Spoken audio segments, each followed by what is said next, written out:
Hello students. आज हम बात करेंगे बेसिक पीएचपी स्क्रिप्टिंग की। तो आज हम सीखेंगे कि पीएचपी के अंदर बेसिक स्क्रिप्ट्स हम कैसे लिख सकते हैं। मेरा नाम है डॉक्टर जिनेश कुमार सिंह, मैं जीपीसी सिरोही से कंप्यूटर लेक्चरर। तो आज के हमारे कंटेंट्स हैं पीएचपी स्क्रिप्टिंग के फंडामेंटल्स और प्रिमिटिव डेटा टाइप जो कि पीएचपी के अंदर अवेलेबल है। तो आइए शुरू करते हैं पीएचपी स्क्रिप्टिंग से। ठीक है, तो PHP एक popular general purpose scripting language है जो कि 1994 में रास्मस लैरडॉफ ने बनाई थी।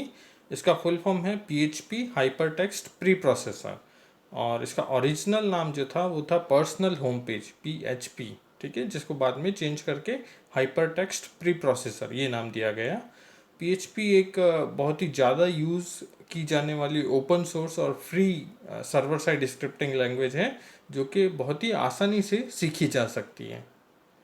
और ये बहुत सारे अलग अलग प्लेटफॉर्म्स पे चल सकती है, जैसे कि विंडोज़ पर है, लाइनक्स पर है, यूनिक्स पर है। सब पे PHP को हम इजीली रन कर सकते हैं।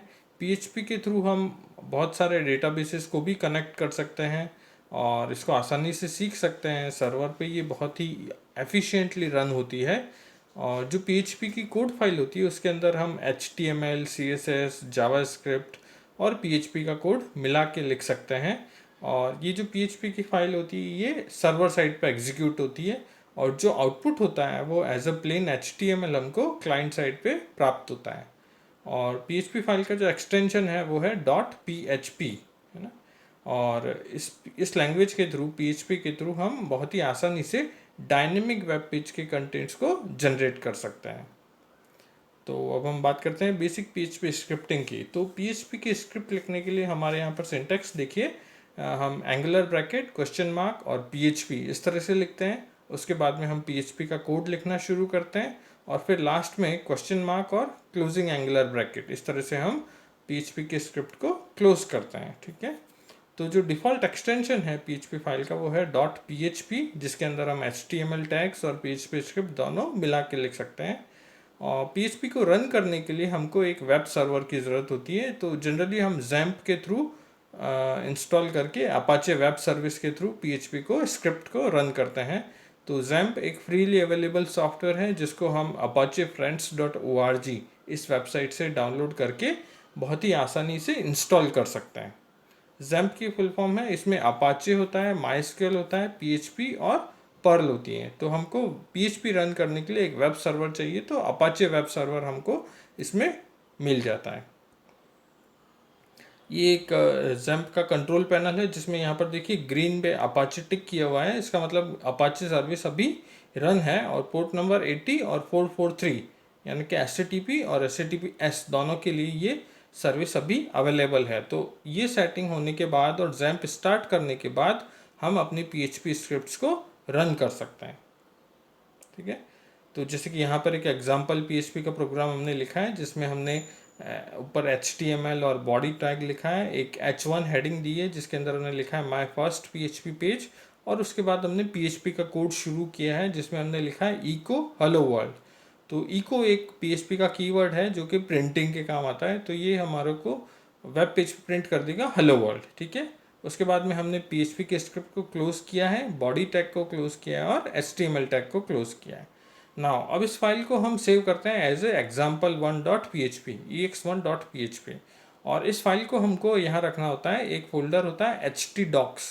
वो XAMPP के अंदर htdocs नाम का एक फोल्डर होता है, उस फोल्डर के अंदर जाके हमको इस PHP स्क्रिप्ट फाइल को सेव करना होता है। ठीक है, एक बार ये फाइल इस htdocs फोल्डर में आ गई, उसके बाद हम किसी भी वेब ब्राउज़र पे लोकल होस्ट स्लैश इस प्रोग्राम का नाम, इस स्क्रिप्ट का नाम लिखेंगे तो ये प्रोग्राम, ये स्क्रिप्ट रन हो जाएगी और हमको आउटपुट में मिलेगा माय फर्स्ट PHP पेज और नीचे लिखा आएगा हेलो वर्ल्ड।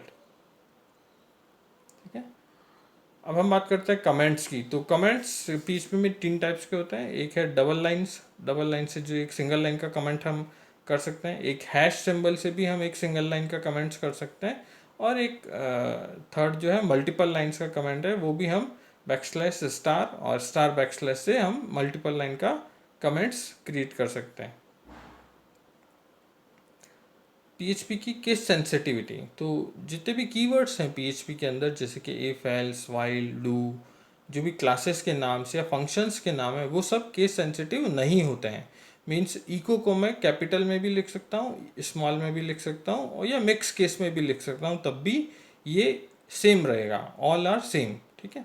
लेकिन जितने भी वेरिएबल्स हैं वो सब केस सेंसिटिव हैं। मीन्स डॉलर कलर अगर मैंने लिखा है स्मॉल में और डॉलर कलर अगर एक मैंने वेरिएबल लिखा है कैपिटल में, तो दोनों अलग अलग ट्रीट होंगे।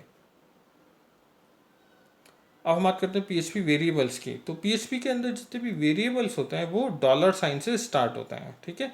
जैसे कि यहाँ पर एक पीएचपी स्क्रिप्ट के अंदर मैंने 3 वेरिएबल डिक्लेयर किए हैं, डॉलर टेक्स्ट, डॉलर ए और डॉलर बी। तो डॉलर टेक्स्ट में मैंने स्टोर किया है हेलो वर्ल्ड, ए के अंदर मैंने स्टोर किया है 5 और बी के अंदर मैंने स्टोर किया है एक फ्लोटिंग पॉइंट वैल्यू 10.5, ठीक है। इसी तरह से यहाँ पर हम वेरिएबल्स के ऑपरेशंस को भी चेक कर लेते हैं। डॉलर एक्स के अंदर 5 और डॉलर वाई के अंदर हमने 4 स्टोर किया है और मैंने इसकी सम को प्रिंट करा है echo dollar x plus dollar y. तो हमको आउटपुट में मिलेगा 9, बिकॉज 5 + 4 = 9, ठीक है।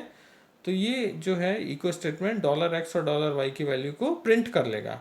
यहाँ पर हम देखते हैं कि सी या C++ लैंग्वेज में हमको पहले डिक्लेयर करना पड़ता है, जैसे कि इंटीजर है या फ्लोट है या स्ट्रिंग है, ऐसा पीएचपी में नहीं है। पीएचपी ऑटोमेटिकली वेरिएबल की वैल्यू के अकॉर्डिंग वेरिएबल्स को टाइप को सेट कर लेती है। जैसे अगर हम इंटीजर स्टोर करेंगे तो वेरिएबल इंटीजर टाइप का बन जाएगा, स्ट्रिंग स्टोर करेंगे तो स्ट्रिंग टाइप का बन जाएगा। तो आपको इस तरह से डिक्लेयर करने की ज़रूरत नहीं है। इसीलिए हम पीएचपी को लूजली टाइप्ड लैंग्वेज भी बोलते हैं, क्योंकि इसमें टाइप हमको डिक्लेयर करने की आवश्यकता नहीं होती है। अब हम बात करते हैं इको और प्रिंट स्टेटमेंट की। तो पीएचपी के अंदर प्रिंटिंग के लिए दोनों ही स्टेटमेंट यूज होते हैं, इको भी यूज होता है और प्रिंट स्टेटमेंट भी यूज होता है। और इनके अंदर बहुत ही छोटा सा डिफरेंस है। एक तो ये डिफरेंस है कि इको के अंदर कोई भी रिटर्न वैल्यू हमको प्राप्त नहीं होती है, जबकि प्रिंट के अंदर अगर सक्सेसफुल वैल्यू प्रिंट होती है तो ये 1 रिटर्न करता है, ठीक है।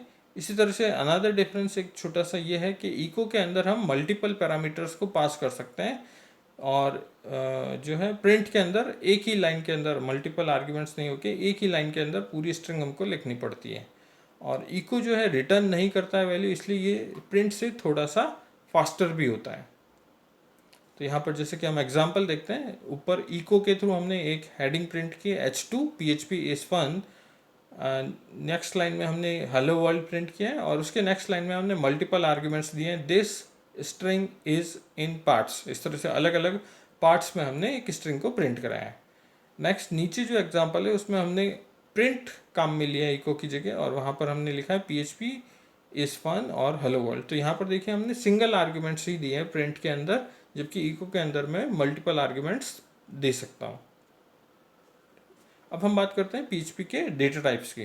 तो totally 8 primitive data types PHP के अंदर सपोर्टेड हैं। वो कौन कौन से हैं? वो हैं integer, float, string, Boolean, array, objects, resources और नल, ठीक है। इनमें से ज़्यादातर हम जो यूज़ लेते हैं वो है इंटीजर, स्ट्रिंग, फ्लोट, बूलियन और एरे, ठीक है। तो जहाँ जैसे कि यहाँ पर हम एग्जाम्पल से देख सकते हैं, स्ट्रिंग एक मैंने डिक्लेयर की $x = हेलो वर्ल्ड। तो यहाँ पर x जो वेरिएबल है वो स्ट्रिंग टाइप का ऑटोमेटिकली डिक्लेयर हो जाएगा। इसी तरह से $x = 5985, ठीक है। तो यहाँ पर $x जो है वो एक न्यूमेरिकल इंटीजर वैल्यू असाइन हो जाएगी और ये ऑटोमेटिकली इंटीजर टाइप का वेरिएबल बन जाएगा। यहाँ हमने एक फंक्शन काम में लिया है var_dump, variable_dump $x। तो ये फंक्शन क्या करता है? ये फंक्शन जो है डेटा टाइप और उसकी वैल्यू दोनों को प्रिंट कर देता है। तो उससे हम कंफर्म कर सकते हैं कि वेरिएबल किस टाइप का है, ठीक है। इसी तरह से नेक्स्ट हमने एक फ्लोट और बूलियन को भी लिया है। बूलियन के अंदर 2 ही वैल्यू पॉसिबल होती हैं, ट्रू और फॉल्स, ठीक है। जो नेक्स्ट एग्जांपल है उसमें हमने एक एरे बनाया $cars = एरे वोल्वो, BMW और टोयोटा, ठीक है। तो यहाँ पर हमें एक कार जो है एरे टाइप का वेरिएबल हमको प्राप्त हो गया है। नेक्स्ट है ऑब्जेक्ट टाइप। तो जैसे कि C++ और जावा के अंदर जो हम क्लासेस बनाते हैं और फिर उसका ऑब्जेक्ट बनाते हैं, सेम पीएचपी के अंदर भी पॉसिबल है। तो हमको एक क्लास बनाकर हम उसका एक ऑब्जेक्ट टाइप क्रिएट कर सकते हैं। नेक्स्ट जो डेटा टाइप पीएचपी के अंदर है वो है नल। तो नल एक स्पेशल टाइप का डेटा टाइप है जो कि ये बताता है कि उस वेरिएबल के अंदर कोई भी वैल्यू असाइन नहीं है, ठीक है, और उसका वेरिएबल का डेटा टाइप है नल। क्योंकि उसमें कोई वैल्यू नहीं है। और जो लास्ट डेटा टाइप है पीएचपी के अंदर वो है रिसोर्स। ये एक स्पेशल टाइप का रिसोर्स टाइप जो है वो एक स्पेशल टाइप का डेटा टाइप है। ये एक्चुअली में पीएचपी के जो एक्सटर्नल रेफरेंसेस है, जैसे कि डेटाबेस का कनेक्शन, किसी फाइल का कनेक्शन, उनको स्टोर करने के लिए ये काम आता है। Thank you.